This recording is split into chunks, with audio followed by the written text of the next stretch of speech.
कितना हुआ भैया? बस ठीक है, रहने दीजिए।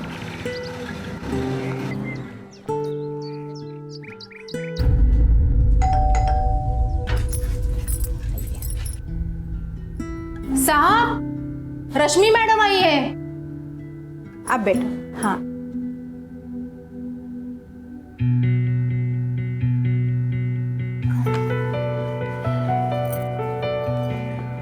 रश्मि आ गई तुम?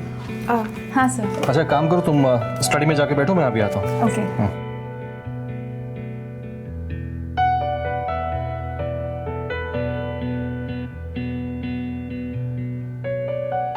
साहब, मेरा काम हो गया है, मैं रुकूं या जाऊं? नहीं, जाओ तुम।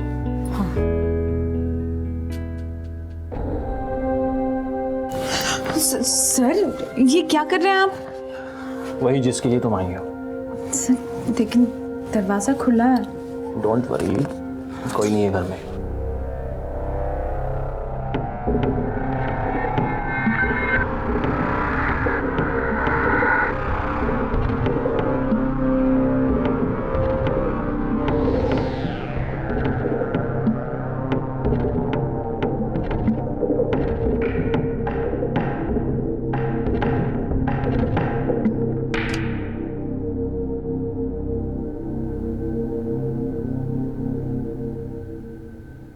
सर, एक बात पूछूं? अभी पूछना जरूरी है क्या? हाँ।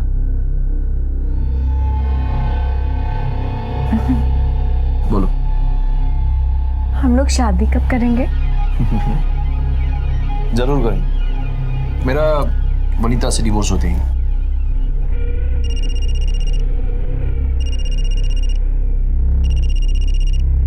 शैतान का नाम लियो। नॉनसेंस। हाँ बोल। जी, मैं निकल गई हूँ यहाँ से, कल सुबह पहुँच जाऊँगी पुणे। हाँ ठीक है। वर्कशॉप कैसा रहा? हाँ ठीक होता। आपने खाना खाया? वो सरिता आ रही है ना टाइम पे? हाँ सब ठीक है। Have a safe journey. अच्छा सुनो ना, वो अरे मैं क्लाइंट के साथ हूँ विनीता, कल डेट है उसकी। सॉरी ठीक है, मैं रख फोन रख। वो सुबह सुबह पहुंच रही है। तुम निकलो अभी। सर, आपने डाइवोर्स पेपर फाइल किया? नहीं। लेकिन सर फिर कम ऑन रश्मि।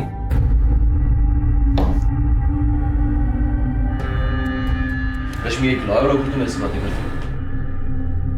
तुम्हें पता है ना रश्मि कि ये डिवोर्स केसेस कोर्ट में कितने कॉम्प्लिकेटेड हो जाते हैं, और मैं ट्राई कर रहा हूँ कि डिवोर्स म्यूचुअल कंसेंट पे हो जाए। वनीता जानती है कि वो कभी मां नहीं बन सकती। मुझे बच्चे बहुत पसंद है।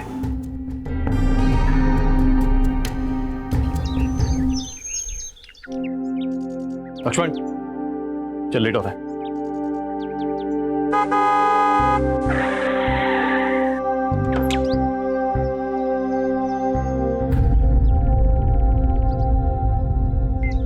आप आज जल्दी निकल रहे?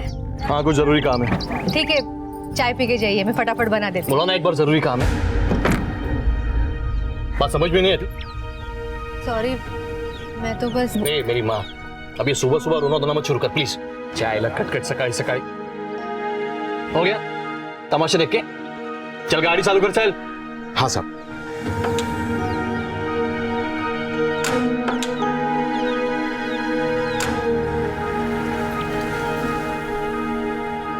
ले और ये ले। अबे तू भी डालना। ये ले, ये बेंकी, ये 20 पकड़। खत्म है। चल ले, चल ले 20। फटफट चल भाई, संभाल ले भाई। को लेके जा रहा है।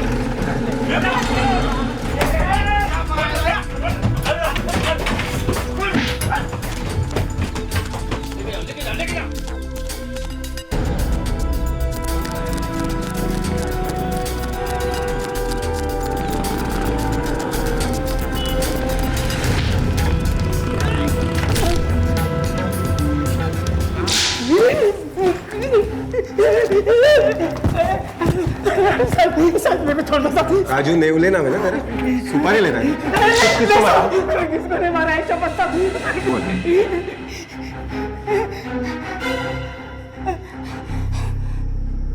रिवॉल्वर? किसी को नहीं मारा ना? हाँ बोल, ये कहाँ से आया? क्या है? बता दो साहब, मारना मत। मैं कोई सुपर किलर नहीं हूँ साहब।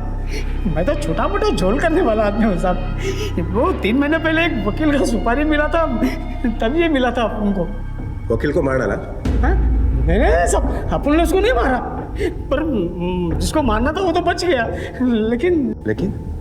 लेकिन क्या? वो गलती से एक औरत टपक गई। 3 महीने पहले एक शूटआउट में एक औरत अपनी जान गंवा बैठी और उसकी 4 साल की मासूम बच्ची अनाथ हो गई। लेकिन हैरानी की बात यह है कि यह हमला उसके लिए नहीं बल्कि किसी और के लिए प्लान किया गया था। पुलिस इन्वेस्टिगेशन एक डेड एंड पर आकर रुक गई थी। लेकिन क्या कॉन्ट्रैक्ट किलिंग के शक की वजह से हिरासत में लिया गया राजू नेवले पुलिस का जवाब था? आखिर ये कौन सी गुत्थी थी जिसे सुलझाने में पुलिस को इतना वक्त लग गया? आखिर क्या हुआ था 3 महीने पहले? मिस्टर खांडेकर, मैंने आपसे पहले ही कहा मैं बहुत महंगा वकील हूँ। कल शाम तक मेरे ऑफिस में पैसे नहीं पहुंचे तो मैं परसों कोर्ट में खड़ा नहीं रहूंगा। साहब, पान वाले के उधर रुकना है। रोज रुकता है ना, तो आज क्यों पूछ रहा है? दिमाग नहीं चला सकते? नॉनसेंस।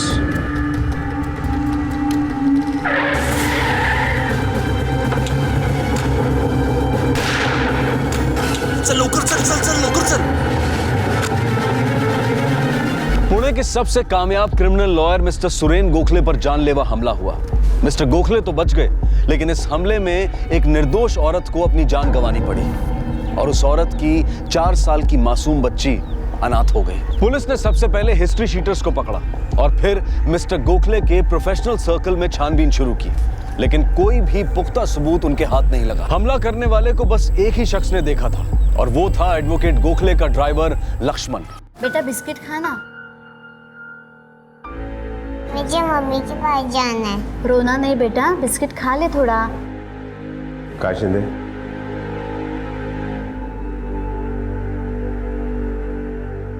बराबर है साहब, बराबर है।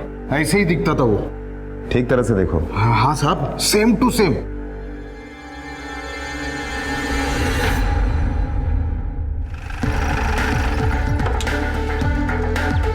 कमाल है इंस्पेक्टर साहब, 3 दिन हो गए मुझ पर अटैक होकर और आप बोल रहे कि नो क्लू। लगता है मुझे ऊपर बात करनी पड़ेगी। जरूर कीजिए, वो भी यही बताएंगे कि हमारे इन्वेस्टिगेशन का एक तरीका रहता है। आप अगर अपनी तरीके से काम करते रहोगे ना तो यहाँ मेरा राम नाम सत्य हो जाएगा। लगता है आपको इस केस में कोई इंटरेस्ट नहीं है। बिल्कुल है, क्योंकि इसमें एक निर्दोष औरत की जान गई है, एक मासूम बच्ची अनाथ हुई है। बेफिक्र रहिए, कम से कम उनके लिए ये केस सॉल्व होना हमारे लिए इंपॉर्टेंट है। उस बच्ची का कोई नहीं है? आप एक काम करो, उस बच्ची को इसकी संस्था में भर्ती करो। क्या नाम है तुम्हारी संस्था का? बैठो नीचे बैठो। आईचे घर। हाँ, आई से घर। उस बच्ची का स्पॉन्सरशिप मैं दे दूंगा। देखते हैं। मिसेस गोखले, आपको किस पे शक है? हाँ? I mean, आपको क्या लगता है?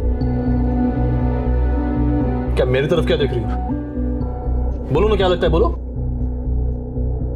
इट्स ओके मिसेस गोखले, उनको चाय दीजिए।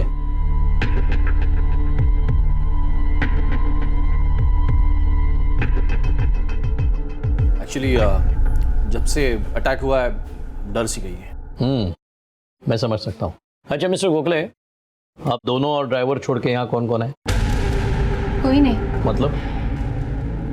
वैसे एक काम वाली बाई आती है, वो यही पास में बस्ती में रहती है, और हमारा माली हफ्ते में 2 बार आता है। ठीक है, मुझे उनके नाम और फोन नंबर दीजिए।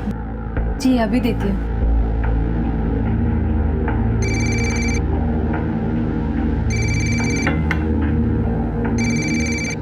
Excuse me.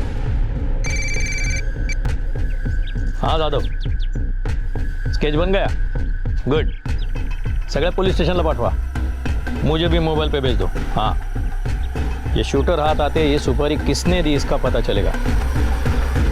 अच्छा, वो बच्ची ने कुछ खाया? ठीक है, उसके लिए 1-2 जोड़ी कपड़े मंगवाना, पैसे मैं देता हूँ। ये नाम और नंबर्स। और ये मेरा कार्ड उस बच्ची के लिए। थैंक्स। अब कैसी है वो? माँ के हाथ से ही खाऊंगी बोलती है। अक्सर यही होता है, गलती करता कोई और है और सजा किसी और को मिलती है। गोखले की बीवी वनीता, उसके बारे में और इंफॉर्मेशन निकालने की कोशिश करना।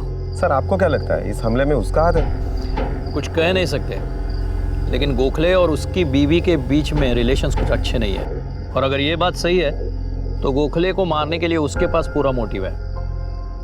कांट से शिंदे सर, उस बच्ची को कल सुबह इस आश्रम में दाखिल करना, मैंने बात की है।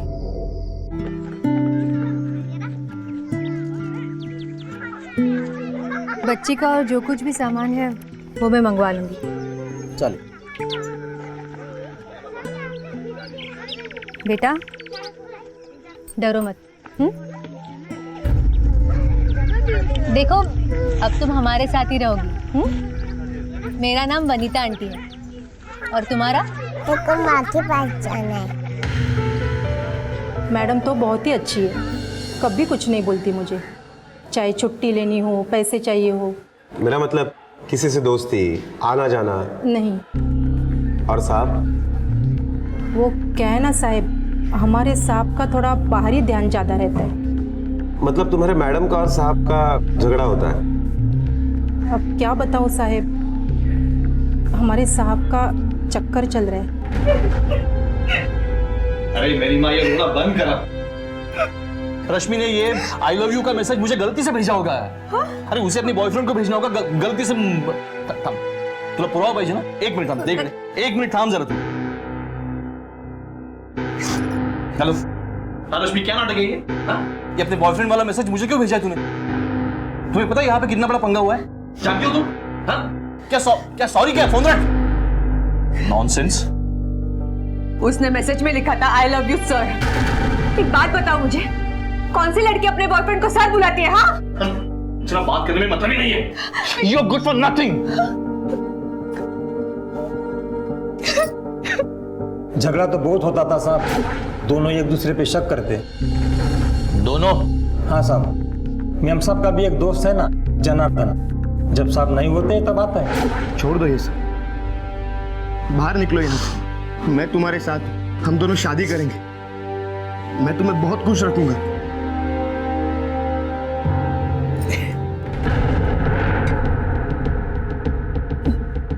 डिस्टर्ब किया मैंने? ठीक, हाँ तो बोलो, चला जाता हूँ ऑफिस। फिर चलने दो तुम्हारी रात लीला। क्यों? गोखले, मुंह संभाल के बात करना। ए, चुप रहे। डर मेरा है, मुंह मेरा। तू कौन होता बोलने वाला? और तूने तो घर की कोठी बना दिया। गोखले! एक दो बार तो उसने वनीता पे हाथ भी उठाया था। उस दिन मौका मिला इसलिए बहुत मारा साले को। वैसे तुम्हारे और मिसेस गोखले की दोस्ती कब से है? कॉलेज के टाइम से। तुम शादी करना चाहते थे? हाँ, 3 बार प्रपोज किया था, तीनों बार रिजेक्ट। इसीलिए मिस्टर गोखले को मारने की सुपारी दी तुमने? नहीं साहब, और जिस दिन उसे मारना होगा ना साहब, मैं खुद जाके मारूंगा। ये ऐसे सुपारी उपारी नहीं दूंगा। जब हमला हुआ तब तुम कहाँ थे? साहब मैं पनवेल गया था।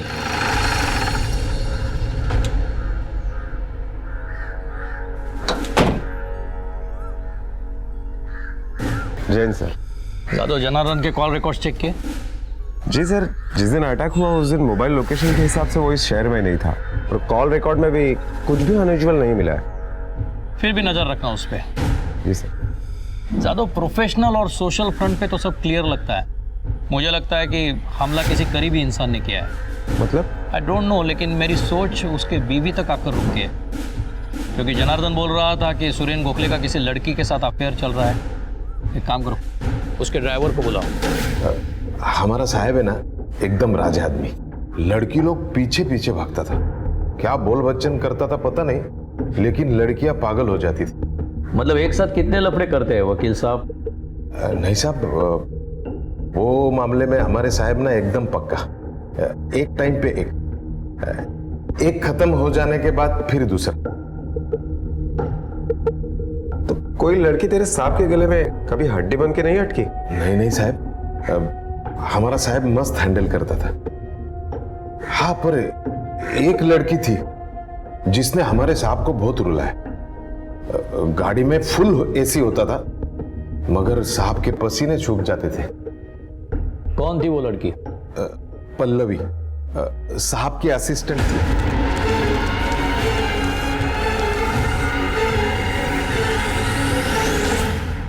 या साहब या। आपने तो रेडी मार दी। और आप रेड हैंड पकड़े भी गए। Sorry sir. ऑफिस मेरा है, असिस्टेंट मेरी है। मुझे कुछ प्रॉब्लम नहीं तो मुझे काय के डर। बैठिए ना। Thank you. पल्लवी का भी डर नहीं था, फिर भी बाद में क्या हुआ ये आप जानते हैं। देखिए, मैं इस बारे में कुछ बोलना नहीं चाहता, वो मेरा पर्सनल मैटर है। गोखले साहब, आप चाहे ना चाहे आपको बोलना पड़ेगा। अटैक में बेवजह एक औरत की मौत हुई है। पल्लवी मेरी असिस्टेंट थी। हम दोनों के बीच काफी अच्छी दोस्ती थी। सिर्फ दोस्ती या और कुछ? अब आप ही बताइए, कोई खूबसूरत लड़की अगर खुद मेनका बनने पर उतर आए तो आज के जमाने में कौन विश्वामित्र बनना चाहे?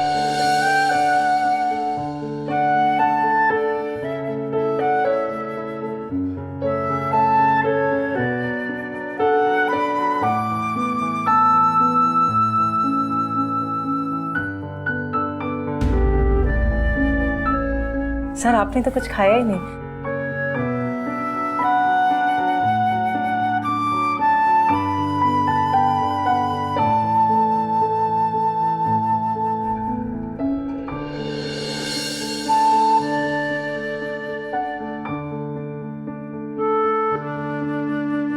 धीरे धीरे हमारी नजदीकियां बढ़ने लगी। हम दोनों एक दूसरे को पसंद करने लगे और इसी दौरान एक दिन कुछ काम के सिलसिले में मैंने पल्लवी को घर पे बुलाया था। सर हैं घर पे? हाँ, आप कौन? मैं पल्लवी, सर के ऑफिस में काम करती हूँ। सर ने बुलाया है मुझे।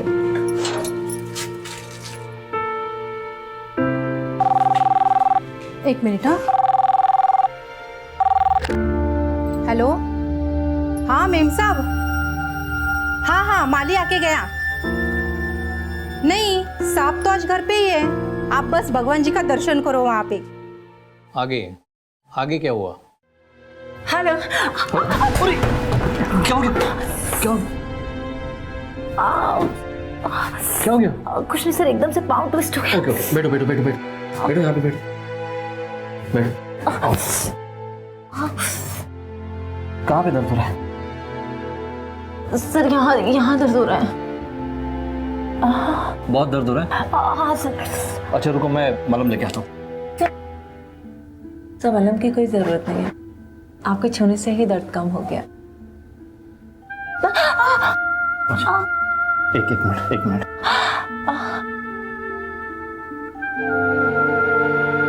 आपके हाथों में तो जादू है सर।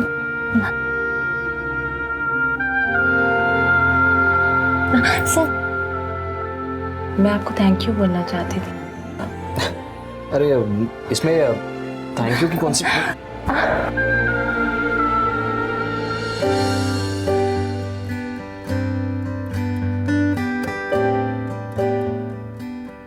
पल्लवी, मैंने कभी सोचा नहीं था मैं अपनी इस शादीशुदा जिंदगी की मर्यादा को तोड़ दूंगा। मर्यादा? प्यार को कोई मर्यादा रोक थोड़ी ना सकती है। और आप इतना टेंशन क्यों ले रहे हैं?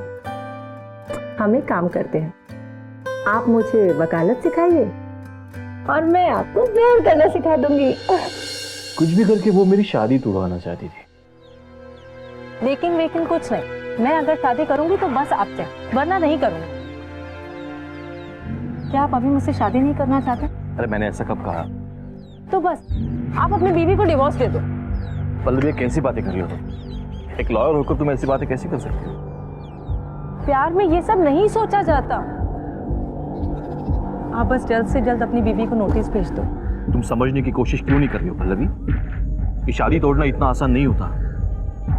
शादीशुदा होके मेरे साथ में बाकी सब कुछ करना आपके लिए आसान था। मुझे ना ही कुछ सुनना है और ना ही कुछ समझना। हमारे बीच जो कुछ भी हुआ था वो म्यूचुअली हुआ था, कोई ज़बरदस्ती वाला मामला नहीं था। वो बहुत ही पीछे पड़ गई तो मैंने उसे नौकरी से निकाल दिया, लेकिन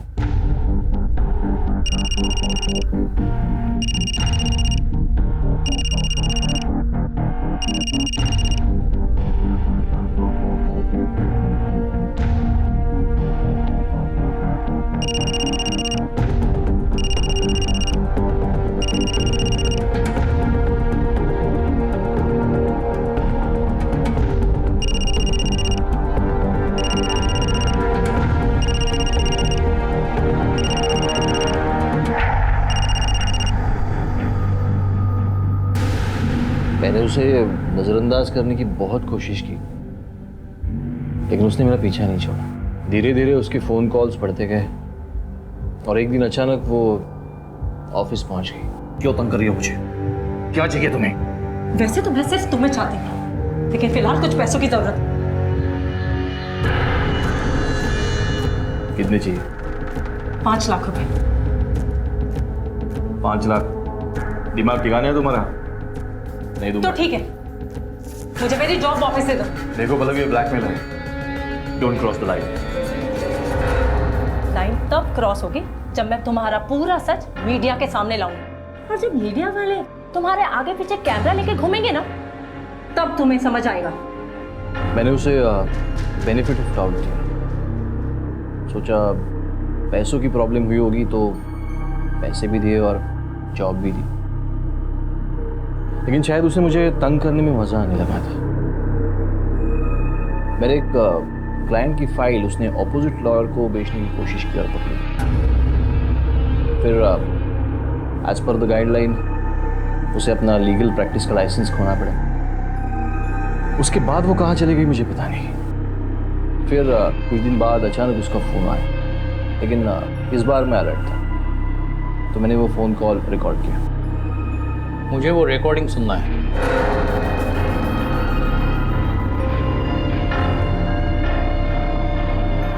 मुझे पैसे चाहिए। किस बात के पैसे? कि तुम भी अच्छे तरीके से जानते हो कि मैं किस चीज के पैसे मांग रही हूँ। देखो पल्लवी, तुम मुझे ना कुछ देखना है और ना ही सुनना। मुझे जो कुछ भी कहना था ना, मैं तुम्हारी बीवी से कह चुकी हूँ। और अगर तुम्हारा एटीट्यूड ऐसा ही रहा ना, तो कल मैं सबके सामने बताने में मुझे कोई प्रॉब्लम नहीं होगी। Please please Pallavi, stop calling मी।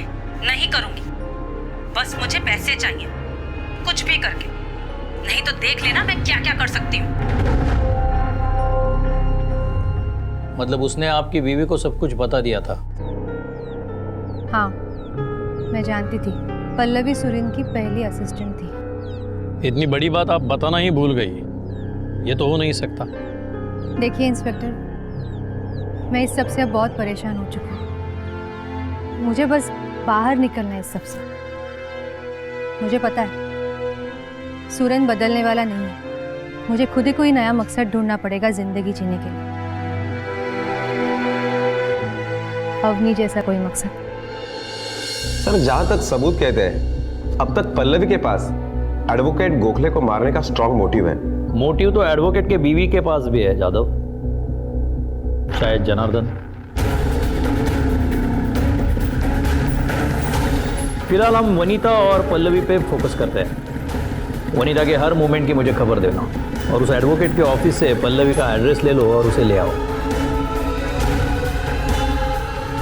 पड़ोस वाले से पूछते जी, क्या पल्लवी नाम की लड़की यहीं पे रहती है? हाँ रहती तो है, अकेली रहती है, लेकिन कुछ हफ्तों से दिखी नहीं है। क्यों, क्या हुआ साहब? अच्छा, इस घर के मालिक कहाँ रहते हैं? सर, पल्लवी के कॉल रिकॉर्ड्स। लोकेशन ट्रेस हुआ? नहीं सर, अटैक के बाद उसका मोबाइल बंद है। Last location Swargate bus depot था। शायद शहर छोड़कर गई है। कमाल करते हो आप लोग। एक अनजान लड़की को फ्लैट किराए पर देते हो और उसके कुछ डिटेल्स तक नहीं रखते आप। एग्रीमेंट तक नहीं बनवाया आपने। साहब, लेकिन लड़की अच्छे घर की दिख रही थी, खुद लॉयर भी है, तो मैंने सोचा कि ठीक है, वो डिटेल्स है उसके। ज्यादा तो कुछ पता नहीं साहब, लेकिन बोलने में बहुत बार नासिक का नाम आता था। नासिक? हाँ, नासिक में कौन रहता है उसका? उसकी माँ रहती है उधर, बहुत बीमार रहती है। सर, ये पल्लवी का फोटो गोखले के ऑफिस से मिला। ये फोटो नासिक पुलिस को भेजो, सभी इन्फॉर्मर्स को काम पे लगाओ, उनको बोलो खास करके हॉस्पिटल्स और मेडिकल स्टोर पे नजर रखो। दिन दहाड़े बीच सड़क पर शहर के एक कामयाब वकील पर जानलेवा हमला हुआ था। हमले को 1 हफ्ता बीत चुका था, लेकिन पुलिस की काफी कोशिशों के बावजूद भी उनके हाथ कोई पुख्ता सबूत नहीं लगे थे। इंसान की जिंदगी में कुछ ऐसे नाजुक मोड़ आते हैं जहां कुछ ऐसे रिश्ते बन जाते हैं जिन्हें इंसान समाज के सामने लाना नहीं चाहता, और अक्सर इंसान के अतीत में बने ये नाजुक रिश्ते ही उसकी वर्तमान जिंदगी में मुश्किलों को जन्म देते हैं। एडवोकेट सुरेन गोखले की जिंदगी का एक ऐसा ही नाजुक मोड़ था उनकी पुरानी असिस्टेंट और प्रेमिका पल्लवी। सुरेन गोखले का यह कहना था कि पल्लवी ने ही उसे अपने साथ नाजायज रिश्ता रखने पर मजबूर किया था, पर क्या यह सच था? और अगर यह सच नहीं था तो फिर सच्चाई क्या थी? और अब यह उलझन सिर्फ पल्लवी ही सुलझा सकती थी।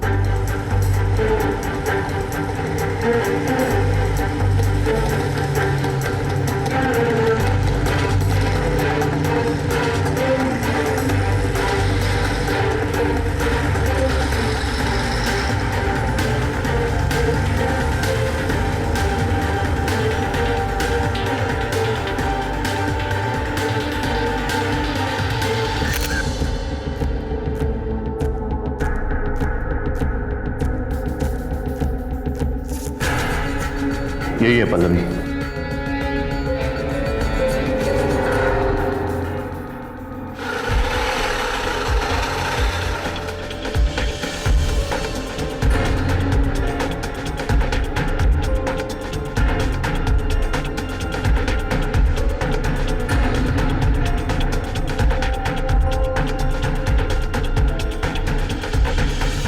पल्लवी।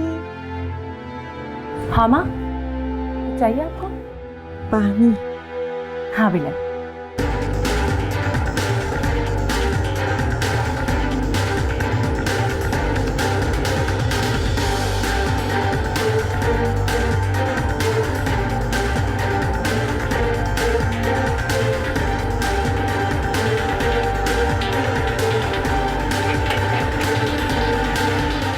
पल्लवी? जी, आप कौन? PSI जादव, पुणे।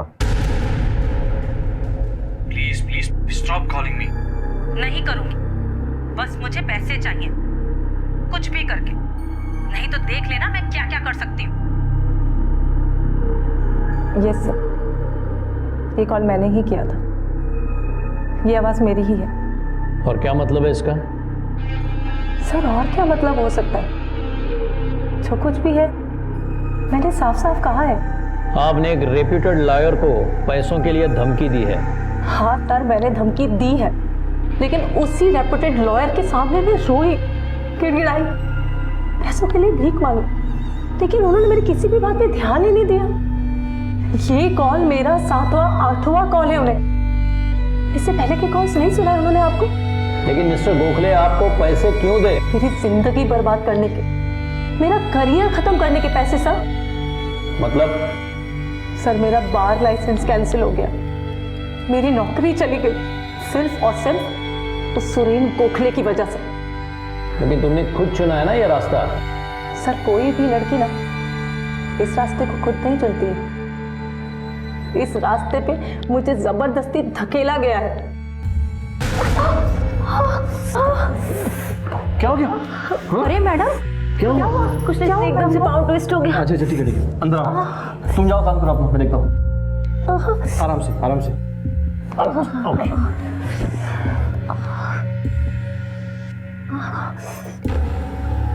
अच्छा ये मलहम लगाओ, तब तक मैं तुम्हारे लिए जूस लेके आता हूँ।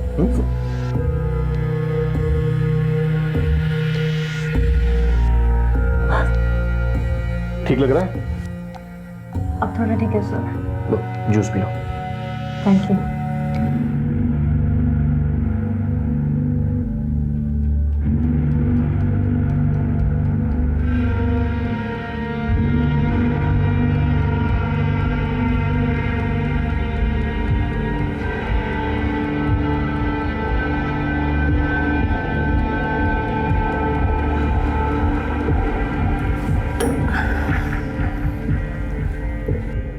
सर मुझे चक्कर आ रहा है।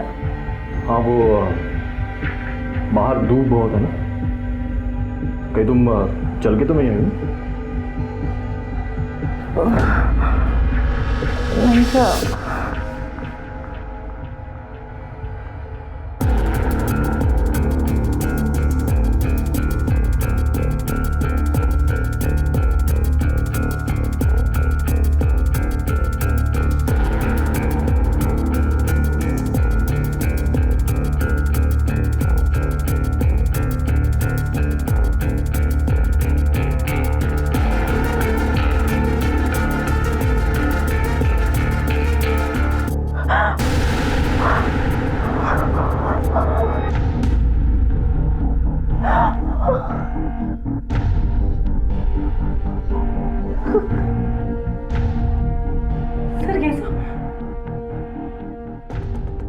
रियली वेरी सॉरी पल्लवी,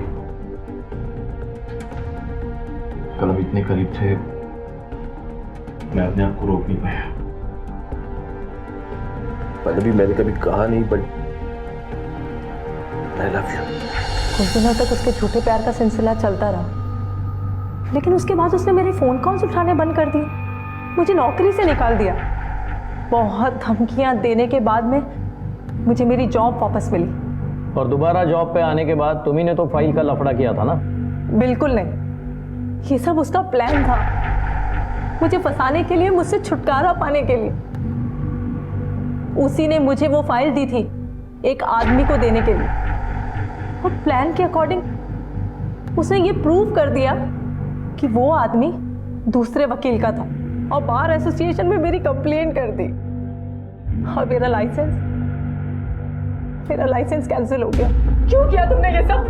तुम्हारी वजह से मेरी पूरी जिंदगी बर्बाद हो गई। बर्बादी क्या होती है ये तुम्हें पता नहीं है मेरी जान। अब तो सिर्फ लाइसेंस गया है, ज्यादा आवाज की ना तो सब कुछ छीन सकता है। यहाँ का सबसे बड़ा क्रिमिनल लॉयर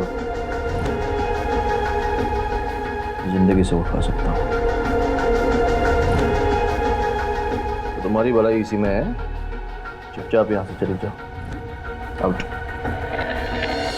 अगर ये लड़की सच कह रही है तो सुरेन ने काफी सारी बातें हमसे छुपाई है, जिन बातों में ही उसके ऊपर जो हमला हुआ उसका सुराग है। सर एडवोकेट गोखले की बीवी ने दूसरे वकील की मदद से अपने डिवोर्स पेपर तैयार करवाए। हमले से पहले या बाद में? पहले सर, 2-3 हफ्ते पहले। सर अगर वनीता ने डिवोर्स पेपर इतने पहले तैयार करवा ही रखे तो फिर अब तक उसने अपने पास क्यों रखे, फाइल क्यों नहीं की? जाहिर सी बात है दादा, डिवोर्स हुआ तो आधी प्रॉपर्टी, पति मर गया तो पूरी। एडवोकेट सुरेन गोखले पर हुए हमले को अब लगभग 1 महीना बीत चुका था, पर हमलावर की तलाश अब भी जारी थी। सुरेन गोखले की निजी जिंदगी में जैसे रिश्तों की गुत्थी सी बन गई थी। उसके हर जायज और नाजायज रिश्ते के पास उसे मारने की वजह थी, जैसे कि उसकी पत्नी वनीता, जो सिर्फ समाज में होने वाली बदनामी के डर से इस खोखले रिश्ते को ढो रही थी। दूसरी थी पल्लवी, जो एक वक्त सुरेन गोखले के बहुत करीब थी, लेकिन आज उनके बीच की दोस्ती और प्यार की जगह नफरत ने ले ली थी। और अब पुलिस के शक के दायरे में तीसरी थी गोखले की आज की असिस्टेंट रश्मि। कब से एडवोकेट सुरेन गोखले के पास काम कर रही हो? यही कोई 7-8 महीने हुए हैं। क्या काम करती हो? असिस्टेंट हूँ उनकी, केस सॉल्व करने में हेल्प करती हूँ, रेफरेंसेस निकाल के देती हूँ, अपॉइंटमेंट्स, कोर्ट डेट्स वगैरह एडजस्ट करती हूँ, सब कुछ करती हूँ। सब कुछ मतलब और क्या क्या करती हो? बोलो, आप क्यों चुप हो? प्रॉमिस किया है उसने शादी का। हम लोग जल्दी शादी करने वाले हैं। पहले बीवी से तलाक के बाद या वैसे ही? ऑफ कोर्स तलाक लेके। अच्छा, Dongre madam,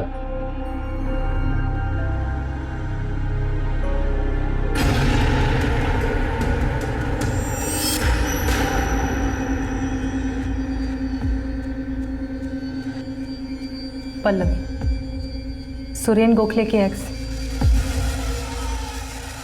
assistant.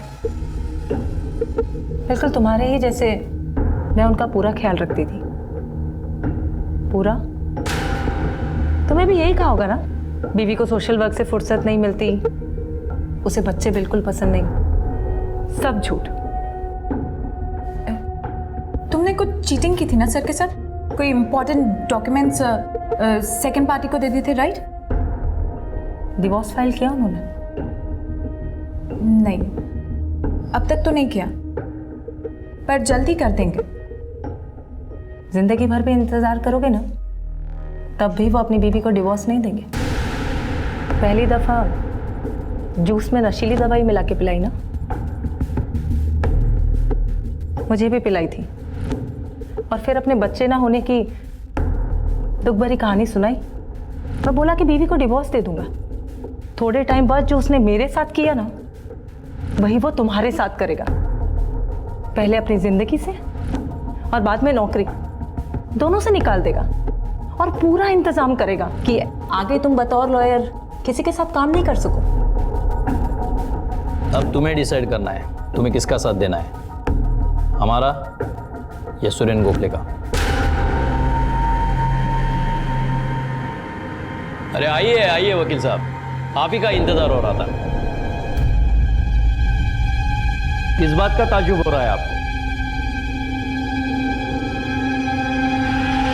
Advocate Gokhale को पुलिस ने हिरासत में तो ले लिया, लेकिन क्योंकि वो खुद एक क्रिमिनल लॉयर था, इसलिए वो कुछ ही दिनों में जमानत पर बाहर आ गया। दूसरी तरफ वनीता ने जो डिवोर्स के पेपर्स बनवाए थे, उनमें साफ साफ लिखा था कि उसे सुरेन की प्रॉपर्टी में से कुछ नहीं चाहिए। सारा इन्वेस्टिगेशन जैसे एक डेड एंड पर आकर रुक सा गया था, लेकिन पुलिस ने अपनी कोशिशें जारी रखी और आखिरकार हमला करने वाला शख्स उनके हाथ लग ही गया। ये कह रहा है कि 3 महीने पहले इसने किसी वकील को मारने की सुपारी ली थी, लेकिन वकील मरा नहीं था।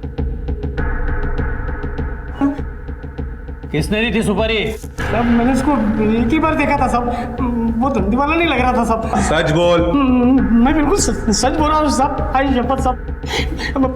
उसने खाली टारगेट का फोटो और पैसा दिया था, वो भी एक साथ दिया था सब। सच बोल, सच बोल। मैं सच बोल रहा हूँ सब। मुझसे ये बोला था कि उसको खाली डराना, मारना नहीं। वो स्केच लेके आओ गोखले पे अटैक करने वाले का।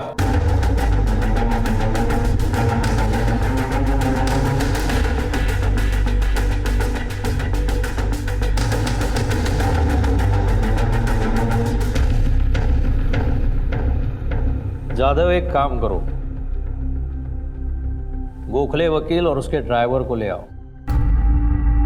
योगा। क्या साहब, आज कौन सी नई कहानी सुनाने वाले? उन लड़कियों के कहने पे आपने मुझे अंदर किया, लेकिन आप मेरा कुछ नहीं बिगाड़ पाए। आपको अंदाजा नहीं है मैं क्या चीज हूं। अरे नहीं नहीं नहीं गोखले साहब, क्या आप भी। बल्कि इस बार तो अच्छी खबर है, आप पे हमले की सुपारी देने वाला पकड़ा गया है।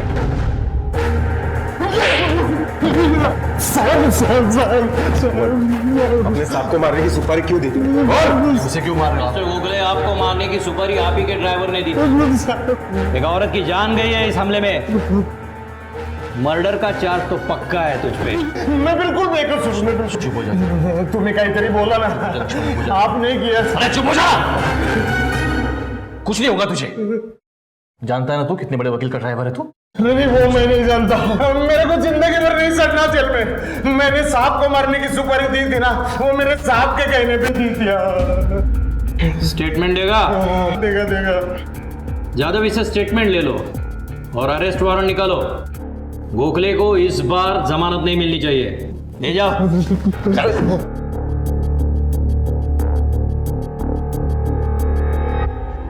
गोखले साहब, आप कितने भी बड़े लॉयर क्यों ना हो, कानून से बड़े नहीं हो सकते। अपने आप को मारने की सुपारी, इसमें एक बेकसूर औरत की जान गई है, एक मासूम बच्ची अनाथ हुई है। वजह आप बताओगे कि? हाँ, मैंने वो अटैक करवाया था। मुझे छुटकारा चाहिए था पल्लवी से। मुझे लगा अब पैसों के लिए जिंदगी भर मुझे ब्लैकमेल करती रहेगी। अच्छा प्लान। अब सुपारी के चक्कर में उसे अरेस्ट करोगे और अपने आप सारे प्रॉब्लम सॉल्व हो जाएंगे। इस बार तुझे जमानत नहीं मिलेगी, देख लेना।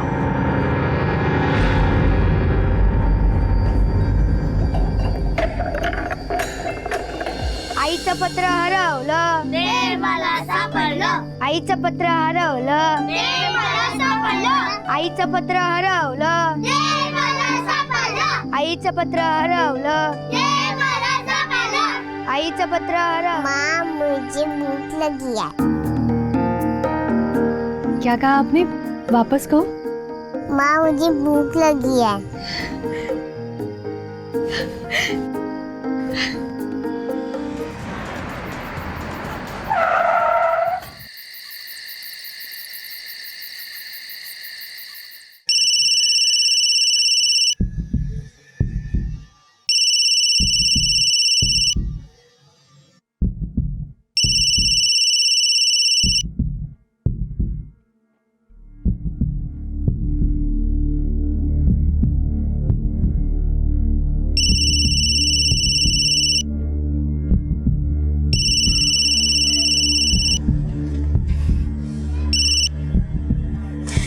देखिए, हम आपसे कह रहे हैं बार बार परेशान करना बंद करिए. अब हम आपके यहाँ नौकरी नहीं करते हैं. नौकरी छोड़ दी तो क्या हो गया? जान तो हो मेरी. आओ ना. हम आपसे कह रहे हैं, हमारा आपसे कोई वास्ता नहीं है. मेरा तो है. अच्छा ये बताओ, तुम आ रही हो कि फिर मैं आऊँ? बोलो. देखिए, हमारा पीछा छोड़ दीजिए, वरना हम छोड़ेंगे नहीं आपको.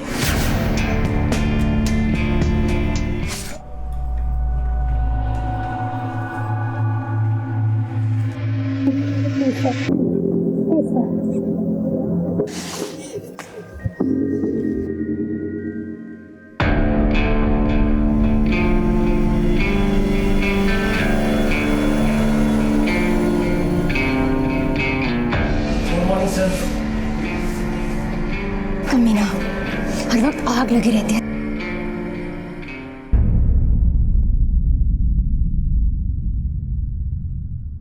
हेलो, यहाँ ये कुत्ता हर रोज तुम्हारी जोई को नोचता रहे और तुम बस हाथ पर हाथ रखकर बैठे रहो, कुछ नहीं करो. इस बूढ़े का तुम कुछ करोगे क्या मैं ही कुछ करूँ?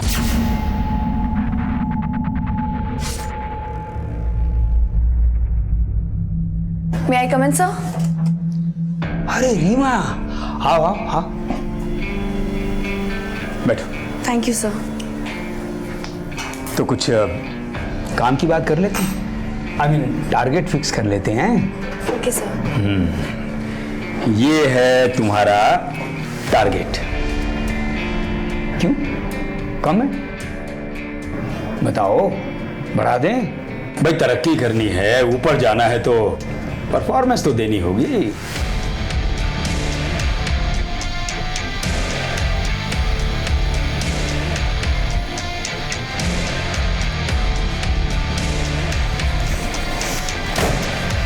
अब इसके ऊपर जाने का इंतजाम मुझे करना ही पड़ेगा. साला ठगी पुट्ठा.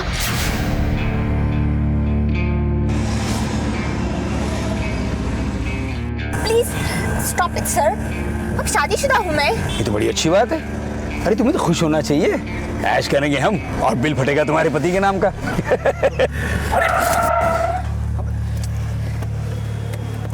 अरे कहाँ जा रही है तुम? मेरे पति को अगर पता चला ना तो वो खून कर देगा तुम्हारा. सर, ये क्या कर रहे हैं आप? मसाज. अपनी कंपनी का नया मसाज वाला है ना, ट्राई कर रहा हूँ. कैसा लग रहा है पायल? अच्छा लग रहा है? मजा आ रहा है ना? सर, हम ऑफिस में. तो क्या हो गया? मेरा ऑफिस है, मेरा केबिन है, कोई नहीं आएगा यहाँ. Good morning ma'am. Good morning Julie. Sir अंदर है? Yes ma'am. Good morning madam जी. मैडम जी, आप बताई होती तो आपको लेने नीचे आ जाते. सर, खुशबू भी बड़ी अच्छी है. मजा आ रहा है? मुझे भी आ रहा है. शंकर. जी मैडम जी. जी मैडम जी, वो ये क्या हो रहा है यहाँ पे? तुम्हारी समझ में अभी नहीं आएगा. जब बीच चौराहे पे खड़ा करके तुम्हारी इज्जत का जनाजा निकालूंगी ना, तब समझोगे. शरीर में जितनी गर्मी है सब निकल जाएगी. और तुम, अगर तुम्हारी जवानी इतना ही जोर मारी है तो चौक पे क्यों नहीं जाके बैठ जाती? Get out, out now. अगर अभी भी नहीं सुधरे ना तो तुम्हारी जवानी जो बहुत भड़क रही है उसे काट के फेंक दूंगी.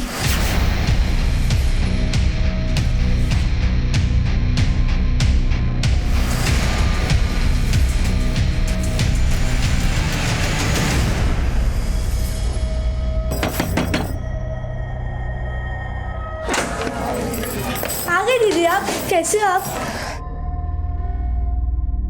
दीदी कैसा रहा आज का दिन? ठीक था। आ गई पायल?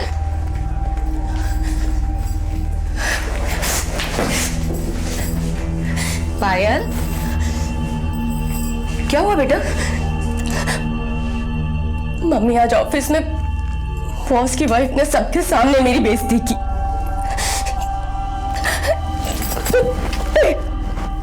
चुप हो जा बेटा, चुप हो जा।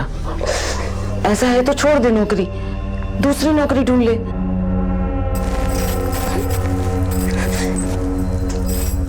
ऐसे कैसे नौकरी छोड़ दूं मम्मी?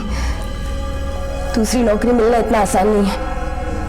और कौन सी कंपनी मुझे इतनी अच्छी सैलरी पे नौकरी देगी? कौन सी मुझे इतनी अच्छी अंग्रेजी आती है या कोई मैनेजमेंट कोर्स किया है जो किसी कंपनी में मैनेजर बनने के सपने देखूं? और मम्मी अगर मैंने नौकरी छोड़ दी तो दोनों छोटी बहनों की पढ़ाई का क्या होगा?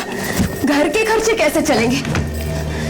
और तुम ही बताओ मम्मी, कौन सी कंपनी का बॉस ऐसी हरकतें नहीं करता?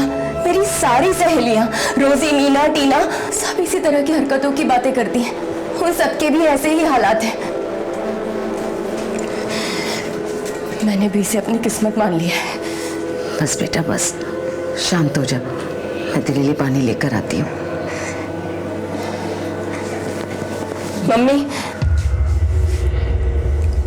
चकना भी तैयार रखना, वो आता ही होगा।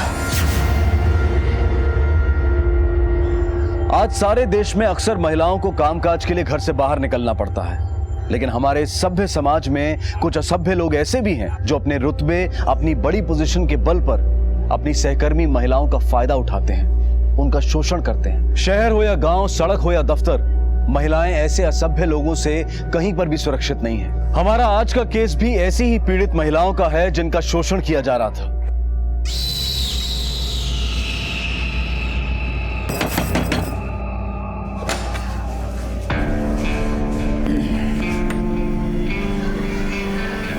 पायल, तेरे सर आए हैं। कैसी है तू? हैं? खेलो खेलो, शाबाश खेलो।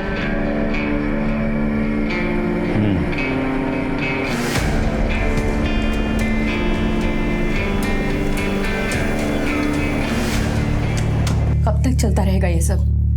जब तक हमें आनंद आता रहेगा तब तक। आज पूरे ऑफिस के सामने आपकी बीवी ने मेरी कितनी बेइज्जती की है। बैठो बैठो यार। अरे वो पागल औरत है, उसकी बातों को सीरियसली क्यों लेती हो? अच्छा चलो, उसकी इस बेहुदा हरकत के लिए मैं तुमसे माफी मांगता हूं, ओके?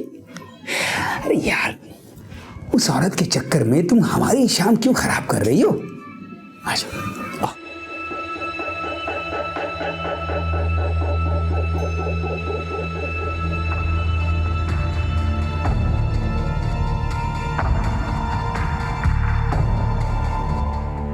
सर, वो आखिरी दिन था जब सर घर आए थे। उसके बाद ना तो वो आए और ना ही उनका फोन।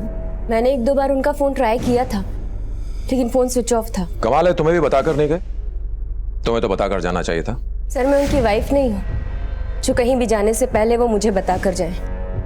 रघु सर, प्रकाश के सारे कॉल रिकॉर्ड चेक करो और पता लगाओ कि उसका आखिरी लोकेशन क्या था। Yes sir. ऐसा पहले भी कभी हुआ है? नहीं सर, पहले कभी बिना बताए इतने दिनों के लिए नहीं गए। उनका किसी से कोई झगड़ा, दुश्मनी वगैरह? नहीं सर। सर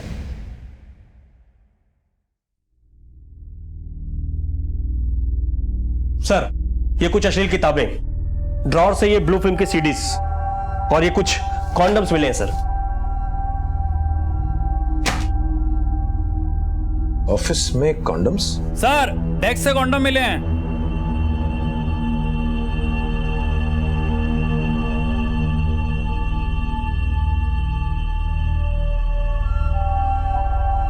किसकी डेस्क है? इन रीमा जी की। सर, आपने प्रकाश सर के अकाउंट की डिटेल्स मांगी थी, वो इसमें है। इसमें लास्ट ट्रांजैक्शन 25 मई को किया गया है 45,000 का। हाँ सर, उस दिन रात को सर ने 90,000 2 अलग अलग अकाउंट से निकाले थे। और सर अक्सर ऐसे पैसे निकालते ही रहते। लेकिन वो ऐसा क्यों करते हैं? सर, बड़े लोग हैं तो उनके शौक भी बड़े ही रहेंगे ना। रघु सर, इस एटीएम की सीसीटीवी फुटेज निकालो और चेक करो। सर की एक बात तो थी, सर की ना तो मेम साहब से बनती थी और ना तो छोटे साहब से, आए दिन कचकच होती रहती थी।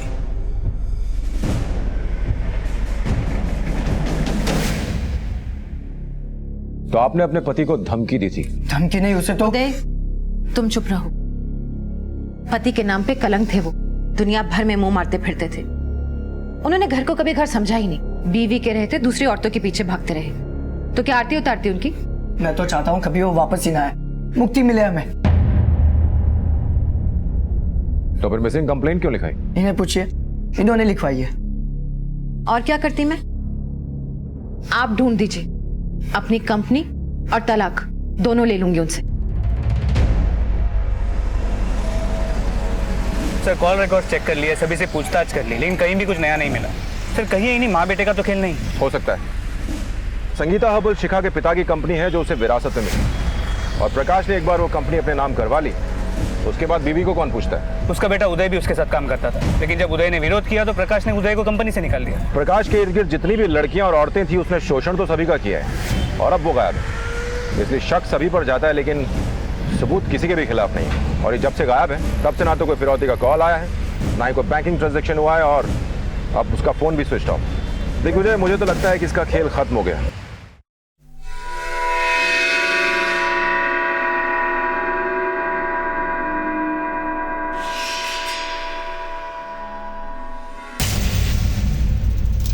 अरे ये तो किसी आदमी का कान है।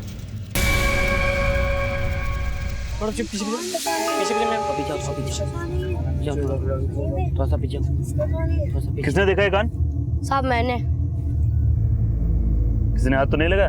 नहीं सर, ना मैंने छुआ ना किसी को छूने दिया। गुड, थोड़ा पीछे रहो बच्चे तुम लोग।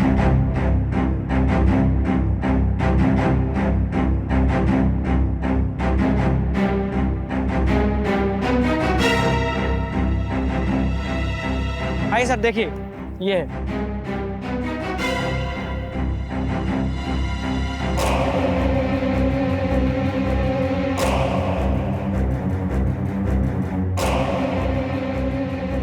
सर यहाँ नाक पड़ी है। सर यहाँ पर एक लाश पड़ी हुई है। नाक और कान कटे हुए हैं, लिंग भी कटा हुआ है।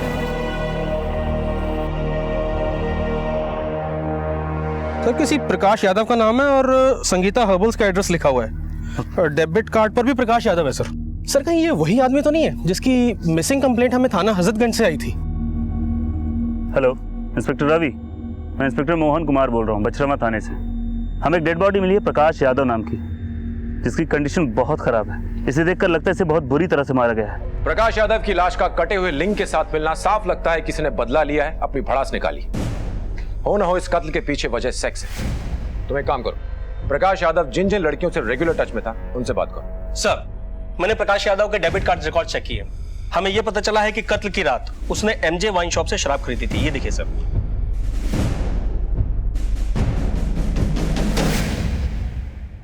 प्रकाश साहब को तो बहुत अच्छे से जानता हूं सर मैं, वो तो हमारे पुराने कस्टमर थे। अच्छा आप जरा सोचकर बताना, उस दिन प्रकाश के साथ कार में कोई था या फिर वो अकेला था? ले लीजिए। चल रमेश, चलता हूँ। ठीक है प्रकाश भाई।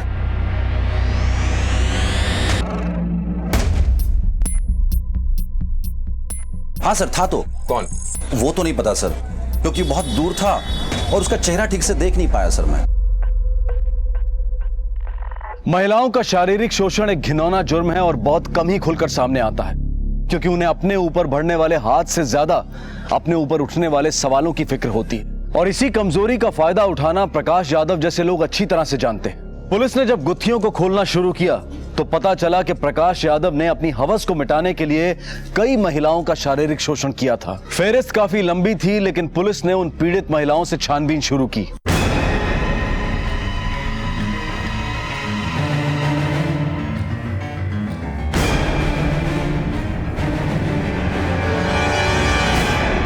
रीवा, तुम 25 मई की रात को कहां पर थी? 25 मई की रात को मैं एक पार्टी में गई थी, लेकिन आप ये सब मुझसे क्यों पूछ रहे हैं? कहीं आपको ऐसा तो नहीं लगता कि मैंने उसे मारा है? हो भी सकता है, देखिए सर, मैंने प्रकाश यादव का मर्डर नहीं किया है। हाँ, मैं उसे मारना जरूर चाहती थी, मगर कभी हिम्मत नहीं जुटा पाई। तुम उसे मारना चाहती थी? क्यों? मैं क्या, आप जाके किसी भी लड़की से पूछिए, उसका जवाब यही होगा। मेरी जगह कोई और भी लड़की होगी तो वो यही कहेगी। यूज करके फेंक दिया उस आदमी ने मुझे। शुरू शुरू में बहुत तारीफ करता था मेरी, मुझे लगा मेरे काम से खुश है, मगर नहीं, बात कुछ और थी। एक बार वो मुझे बाहर एक कॉन्फ्रेंस में लेकर गया। कॉन्फ्रेंस के बाद हम होटल के बार में बैठे थे।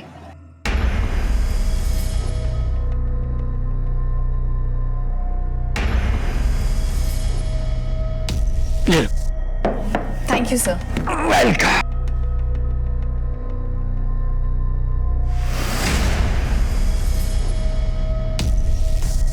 जूस पीते ही मेरा सर चकराने लगा, अजीब सा लगने लगा। रीमा, क्या हुआ? सर, बहुत चक्कर आ रहे हैं। अच्छा, ठीक हो ना तुम? हाँ, तुम रेस्ट करो थोड़ा। आ जाओ, कम उठो, आ जाओ। मुझे छोड़ने के बहाने वो मुझे होटल के कमरे में ले गया। मैं बेहोश बिस्तर पर पड़ी थी और मौके का फायदा उठाकर उसने मेरे साथ रेप किया। सिर्फ इतना ही नहीं, उसने मेरी न्यूड वीडियो भी बनाई।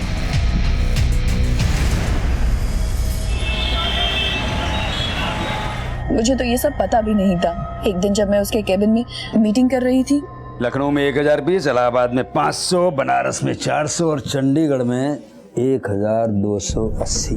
सर ये क्या कर रहे हैं आप? क्या कर रहा हूँ मैं ऐसी वैसी लड़की नहीं हूँ सर। तो मैंने कब कहा कि तुम ऐसी वैसी लड़की हो? तुम तो बहुत अलग किस्म की लड़की हो। हाँ? देखो, ये देखो, इसमें कितनी अलग लग रही हो।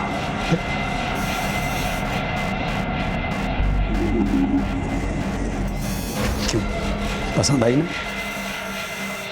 अब बताओ, मेरा ख्याल रखोगी या नहीं? बाकी तो तुम खुद ही समझदार हो। उस दिन के बाद से हमेशा उसने अपनी मनमानी की। उसने मुझे पैसे दिए, आउट ऑफ टर्न जाकर प्रमोशन भी दिया, एक सेकेंड हैंड कार भी दी थी। हर वक्त मेरे आगे पीछे घूमते थे, लट्टू थे मुझ पर। और पायल के आने के बाद उन्होंने मुझे मक्खी की तरह निकाल फेंका। पर्क्स वगैरह जो मुझे मिलते थे वो सब काट दिया और उस पायल को दे दिए। दिग्विजय, पायल को बुलवाओ, इसने हमें सारी बातें नहीं बताई। Yes sir.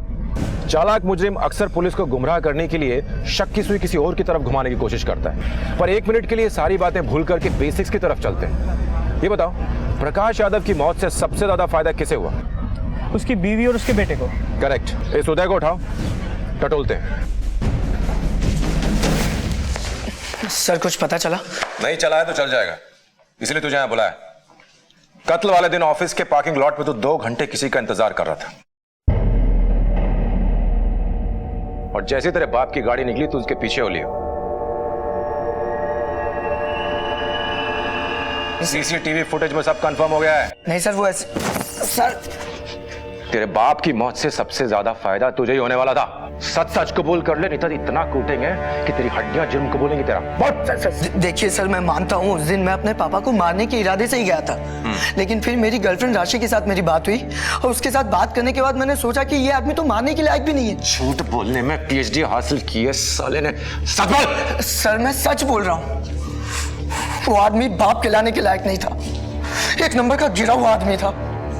उसने मेरी माँ की जरा भी कदर नहीं की। दिन ब दिन उसकी हरकतें घिनौनी होते जा रही थी सर। एक दिन तो हद ही कर दी उन्होंने, लड़कियों को घर लाना शुरू कर दिया अपनी अय्याशी के लिए। क्या हो रहा है यहाँ पे? ये क्या बदतमीजी चल रही है? बेशरम लड़की, ये मेरा घर है, कोठा नहीं। चल। मुझे क्या बोल रही हो? अपने पति को संभालो, जबरदस्ती लेकर आए मुझे, समझी? मेरे ही बेडरूम में खड़े होके मेरे ही पति के साथ रगलियां मनाती है। क्या कर रहे हो? हाथ उठाते हो? छोड़ूंगा नहीं, छोड़ूंगा नहीं तुम। छोड़ूंगा नहीं। नहीं होते बेटा, नहीं बेटा, नहीं। हाथ मत उठाना, समझे? जी तो चाह रहा था मैं उसे उसी वक्त मार दूं। बुड्ढे ने सारी हदें पार कर दी थी सर, और मैं अपनी माँ की दुर्दशा देख नहीं पा रहा था। मेरा दिमाग हट गया था। 3 दिन से मेरे दिमाग में एक ही बात चल रही थी कि sir I was actually out of control. मैं उसे मारने ही जा रहा था कि मेरी गर्लफ्रेंड राशि ने मुझे रोक लिया, वरना मेरे ही हाथों नरक जाता बुड्ढा। तो तूने नहीं मारा? नहीं। मरवाया? किसको दी सुपारी? नहीं सर, मैंने कोई सुपारी वुपारी नहीं दी। मैंने किसी को नहीं मरवाया। इनफैक्ट उस दिन मैंने उनको ज्यादा देर तक फॉलो भी नहीं किया था। वो कंकरिया टोल बूथ से आगे जाकर मैंने यू टर्न ले लिया था। मैं बहुत डिस्टर्ब था और मेरा मूड ठीक करने के लिए राशि मुझे अपने साथ फिल्म देखने ले गई। सर आप चाहे तो राशि से पूछ सकते हो। कंफर्म करो। सर पायल को ले आए।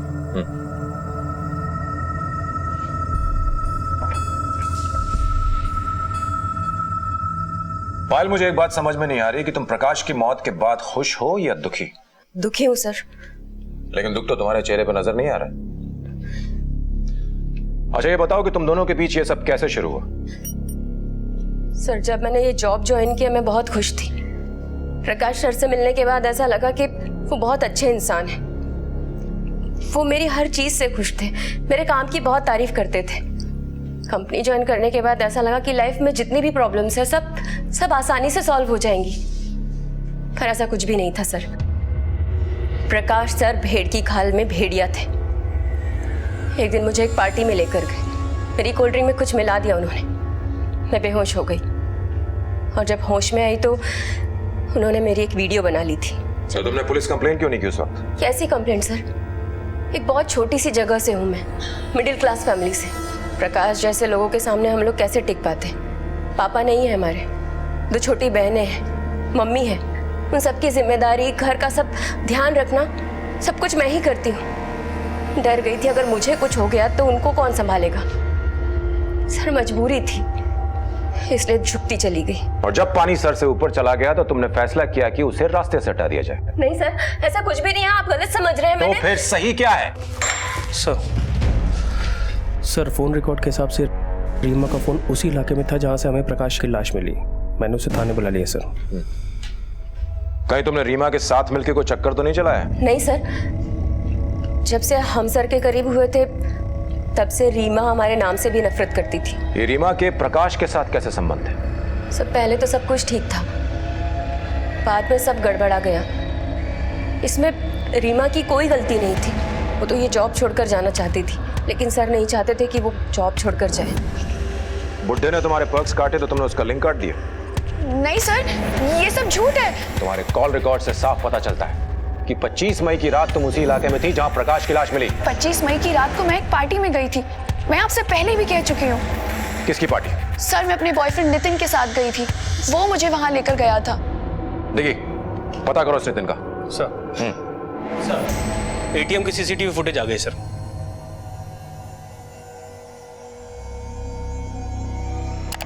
कौन है ये और ये यहाँ क्या कर रहा है? इसने पैसे तो निकाले नहीं? नहीं सर। ये तो देवेंद्र है। तुम जानते हो उसे? हाँ सर, हमारे प्रोडक्ट्स का डिस्ट्रीब्यूशन करता है। कहाँ मिलेगा? सर वो तो पता नहीं। इसका नंबर और एड्रेस दो। सर मुझे ऐसे लग रहा है कि इस मर्डर के पीछे वजह कुछ और है और हमें गुमराह करने के लिए उस आदमी का लिंक काट दिया गया था ताकि हमें ऐसे लगे कि इसके पीछे कोई लड़की हो। सर वरना एक अकेली लड़की किसी आदमी को इतनी बेरहमी से कैसे मार सकती है? पॉइंट है, बस ये देवेंद्र एक बार सही खांचे में फिट हो जाए फिर दूध का दूध और पानी का पानी हो जाएगा।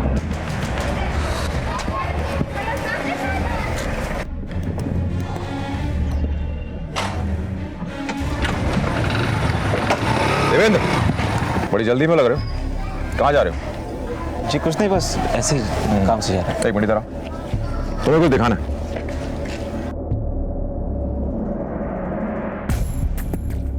तुम उस दिन वहां क्या कर रहे थे? जी बस पैसे निकालने गया था। प्रकाश यादव जहां से पैसा निकालता है तुम भी वहीं से निकालते हो?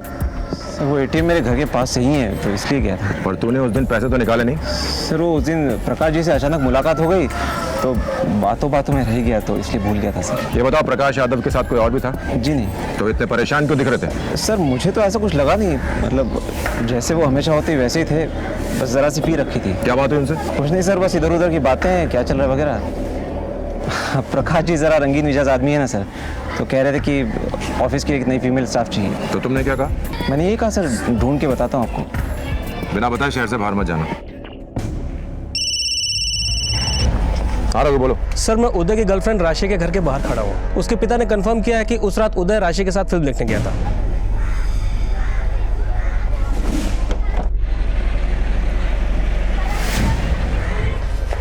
सर, रीमा के बॉयफ्रेंड नितिन गोठाला है, आपके कैबिन में बैठा है।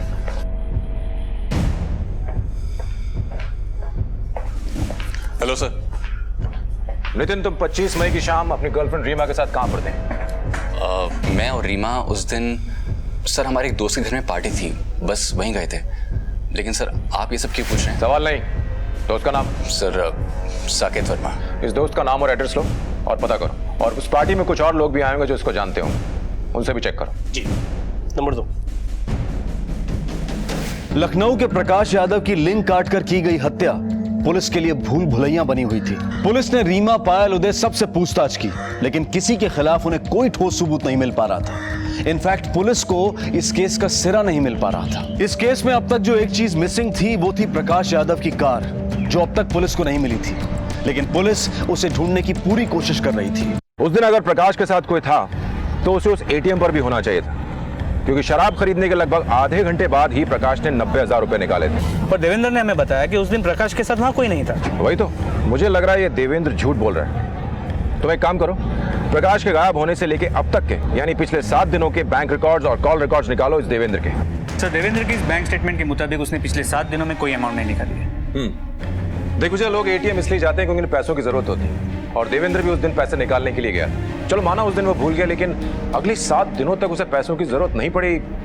बड़ी अजीब सी बात है। सर, क्या ये हो सकता है कि उसी ने प्रकाश को मारकर उसके सारे पैसे चुरा लिए हों? हो सकता है। उसके कॉल रिकॉर्ड चेक करो, पता करो।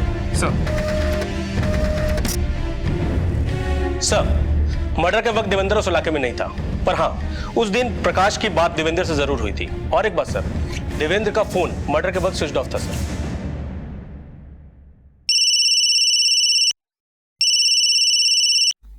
साहब, वो आप चोरी हुई वाली गाड़ी ढूंढे थे ना, वो मिल गई है, लेकिन टुकड़ों में। गाड़ी भी टुकड़ों में और मालिक भी। सलाम साहब। आई साहब। अरे राजू भाई। हाँ, ये साहब आए हैं। सलाम साहब। सलाम साहब। वो साहब को गाड़ी के पर्स दिखाओ। हाँ आइए साहब, आइए। ये वो इंजन साहब। नंबर बताओ। नंबर साहब ये रहा, एक सेकंड, ये रहा साहब, 31E 44215। यही है।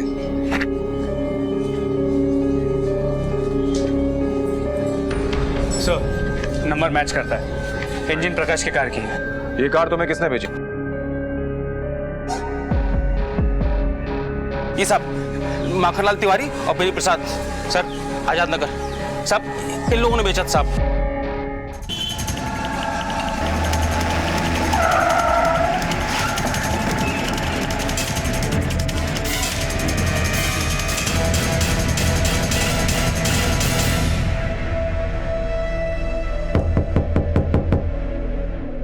मैं देखता हूँ।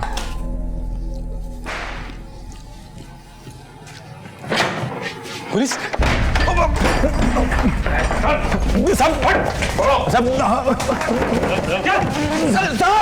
अरे क्या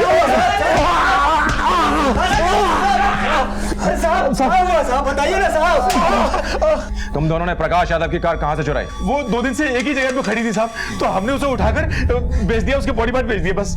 तू बता सर, कहां से तेरी गाड़ी? वो रास्ते में खड़ी मिली थी सर, और हमने उठाकर उसके पुर्जे पुर्जे बेच दिया सर। हम सच बोल रहे सर। आज तक हमको गाड़ी खड़ी नहीं मिली, तुम दोनों को मिल गई है। सब बताता हूँ साहब, वो कार दरअसल हमें रीमा जी ने दी थी ठिकाने लगाने के लिए, हमने लालच में आके उसे बेच दिया साहब। रीमा जी ने? हाँ साहब, रीमा जी। अब तुम दोनों सीधे सीधे अपना जुर्म कबूल करते हो या फिर हमें कोई दूसरे पैंतरे आजमाने पड़ेंगे? सर हमने कोई जुर्म नहीं किया है, मेरी बात का यकीन कीजिए। ये नौटंकी बंद करो और सच सच बताओ। तुमने जिस आदमी को प्रकाश यादव की गाड़ी को ठिकाने लगाने दिया था वो अब हमारी हिरासत में है। मेरे पास सर की गाड़ी कहाँ से आएगी? देखिए उन दोनों को लेके आओ। सर अभी मालूम पड़ेगा।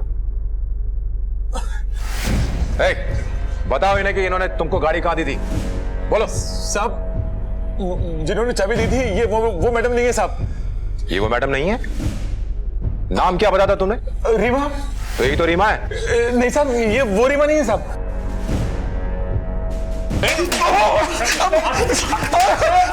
एक मिनट देखिए साहब, ये देखिए साहब, इस नंबर पर फोन लगाया था, रीमा जी से बात की थी साहब। ये देख लीजिए साहब, हम झूठ नहीं बोले साहब।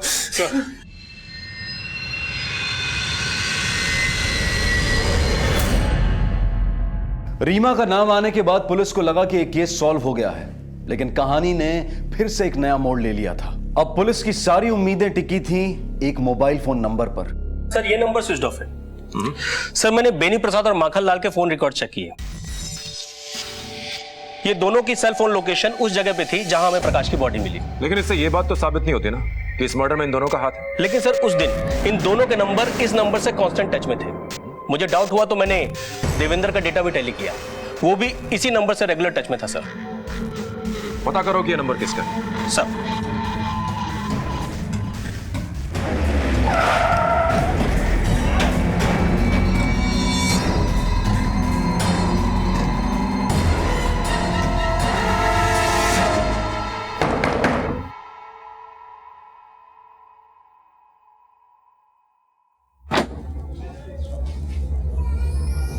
पायल कहाँ है? क्या बात है साहब? मैंने पूछा पायल कहाँ है? वो तो गई। कहाँ गई? कानपुर गई है, उसे नई जॉब मिल गई है। पर आप ये क्यों पूछ रहे हैं? घर की तलाशी लो। घर में ऐसे कैसे आ सकते हैं आप लोग? सुनिए, ये लोग घर में। मम्मा नहीं कुछ नहीं होगा, तुम लोग डरो नहीं, मैं देखती हूँ।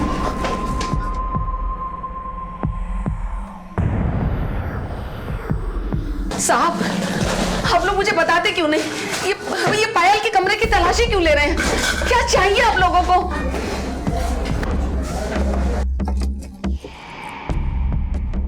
सर ये मोबाइल अलमारी में छुपा के रखा था।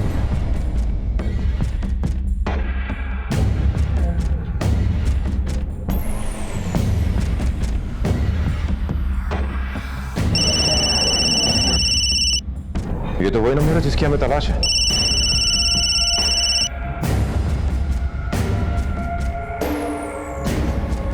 इसकी पूरी फोन बुक में सिर्फ एक ही नंबर सेव है, देवेंद्र का।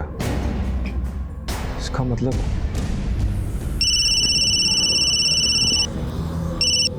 हाँ दिग्विजय। सर ये देवेंद्र गायब है, उसके घर वालों को भी नहीं पता कि वो कहाँ है। उसका फोन ट्रैक करो, देवेंद्र को पकड़ना बहुत जरूरी है। पायल भी उसी के साथ होगी। जी सर। आप देवेंद्र को जानती हैं? पायल उससे कहाँ मिली? ऑफिस में। वो नौकरी के लिए आया था, बड़ा ही नर्वस था। पायल उसे मिली तो पायल ने उसका हौसला बढ़ाया। उसके बाद दोनों मिलने लगे और जल्दी ही एक दूसरे को चाहने लगे। लड़का अच्छा था, घर आता, घंटों बातें करता, सबको हंसाता। मुझे लगा चलो पायल की जिंदगी तो अच्छी हो जाएगी, उस बुढ़े से छुटकारा तो मिल जाएगा। पर एक दिन ये क्या कर रहे हैं यहाँ पे? मेरा दोस्त है। दोस्त है तो घर से बाहर रखा करो इसे। चल निकल यहाँ से, चल। मेरे टुकड़ों पे पड़ के मुझसे दगाबाजी, खबरदार आइंदा यहाँ पे दिखाई दिया तो चल निकल। गप सर लेकिन चल चल यहाँ से। इसे यहाँ मत बुलाया करो। हैं चलो आ जाओ आ जाओ।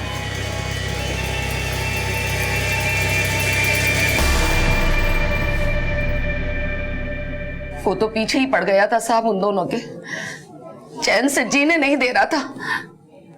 अच्छा हुआ मर गया। सर ये लोग उत्तम नगर से होते हुए लखनऊ से बाहर जा रहे हैं, आपसे तकरीबन 20 किलोमीटर दूर। कौन सी रोड पे है वो? सर अब ये सीतापुर रोड की तरफ जा रहे हैं। सीतापुर के रोड पे लो।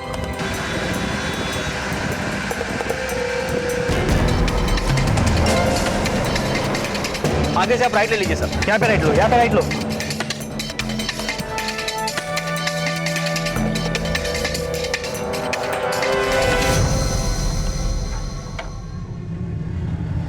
अभी ये कहीं रुके हुए हैं।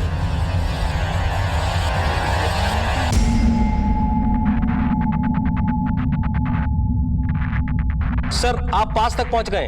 लगता है वही है। चलो चलो जल्दी लो, जल्दी आगे लो। भाई भगवान! अरे मैं क्या है? थाने में चल, बता दे तुझे क्या किया है। डालो इसको अंदर। चल कह रहा यार मेरे साथ ये तो।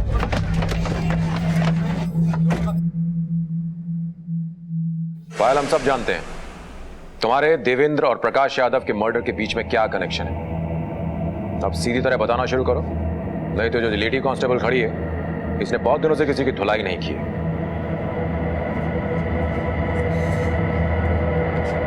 सर, मैंने जब देवेंद्र को अपने और प्रकाश यादव के रिलेशन के बारे में बताया तो वो बहुत गुस्से में था। उस आदमी को जिंदा रहने का कोई अधिकार नहीं था। उसने पायल का वीडियो बना के रखा था और आए दिन उसके साथ बलात्कार करता था। परेशान हो चुकी थी पायल उससे, इसलिए मैंने फैसला किया कि पायल को उस आदमी से मुक्ति दिलाऊंगा। सर, प्रकाश यादव हमेशा मेरा फ़ोन चेक किया करता था, इसलिए देवेंद्र ने मुझे एक नया फ़ोन और एक नया नंबर लाकर दिया था। प्रकाश यादव की जानकारी के बिना देवेंद्र और मैं एक दूसरे से उसी नंबर पर बात करते थे। मर्डर वाले दिन मैंने प्रकाश को फ़ोन करके उससे माफ़ी मांगी और अपने अंकल के साथ डील करने की ऑफ़र भी थी, जिसमें कि लड़की और पैसे दोनों ही थे। लड़की और पैसे प्रकाश की कमज़ोरी थे, इसलिए वो मना नहीं कर पाया।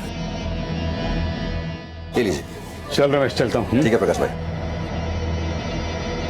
वो आया, शराब खरीदी और गाड़ी में ही शराब पीनी शुरू कर दी।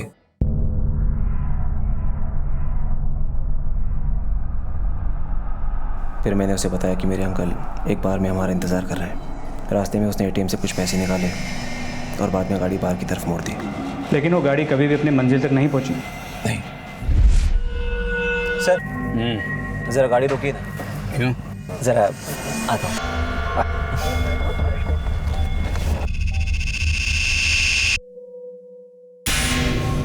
मैं भी आता हूँ।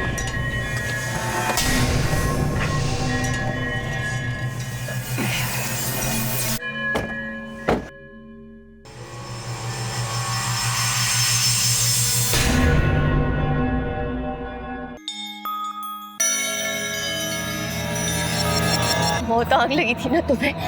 हाँ, हर लड़की को अपनी बपौती समझते थे ना, अब तुम्हें पता चलेगा। सर, उस जानवर को मारने का मुझे कोई अफसोस नहीं है। अफसोस तो मुझे इस बात का है कि वो मेरे साथ बलात्कार करता रहा और मैं कुछ नहीं कर पाई। आप ही बताइए सर, कौन लड़की एक बुढ़े की रखैल बनके उसके साथ जिंदगी गुजारना चाहेगी? मैं भी चाहती थी कि एक हम उम्र लड़के के साथ शादी करके अपनी जिंदगी गुजारूं, लेकिन वो बुढ़ा मुझे कहीं भी अकेला नहीं छोड़ता था। न ऑफिस में, न घर में, हर जगह साये की तरह मेरा पीछा करता था। गलती से अगर किसी हम उम्र लड़के के साथ हंस लूं या बात कर लूं तो चिल्लाता था, गुस्सा करता था। वो मुझे जीने नहीं दे रहा था सर। प्यार में शारीरिक संबंध का होना अलग बात है सर, लेकिन बलात्कार। पायल, तुम्हारे साथ जो हुआ उसका मुझे अफसोस है, पर जो कुछ तुमने किया उसने तुम्हें भी कानून का मुजरिम बना दिया। कानून अपने हाथों में लेने से अच्छा यह होता कि तुम पुलिस से मदद लेती। पायल ने अपना बदला तो ले लिया था, लेकिन उसकी जिंदगी बर्बाद हो गई। अगर जूही, रीमा, पायल, रुचिका और मिताली ने शुरू में ही प्रकाश यादव के खिलाफ आवाज उठाई होती, पुलिस को बताया होता, तो इतना बड़ा जुर्म नहीं होता। क्राइम पेट्रोल सभी दर्शकों से, खासकर काम करने वाली महिलाओं और लड़कियों से यह अनुरोध करता है कि सेक्सुअल हैरेसमेंट की पहली पहल पर ही अपने घर वालों, अपने ऑफिस के एंटी हैरेसमेंट सेल और पुलिस को सूचित करें, ताकि बात आगे बढ़ने की नौबत ही ना आए। सरकार ने महिलाओं की सुरक्षा के लिए सख्त कानून बनाए हैं, इसलिए डरिए मत, सोचिए मत, तुरंत सूचित कीजिए। आपसे फिर मुलाकात होगी अगले एपिसोड में एक और नए केस के साथ। तब तक अपना और अपने परिवार का ख्याल रखें और देखते रहें क्राइम पेट्रोल। सबक एक को, सीख हम सबको। जय हिंद। क्राइम पेट्रोल के और भी दिलचस्प कहानी देखने के लिए हमारे चैनल को सब्सक्राइब करें और बेल आइकॉन दबाना न भूलें।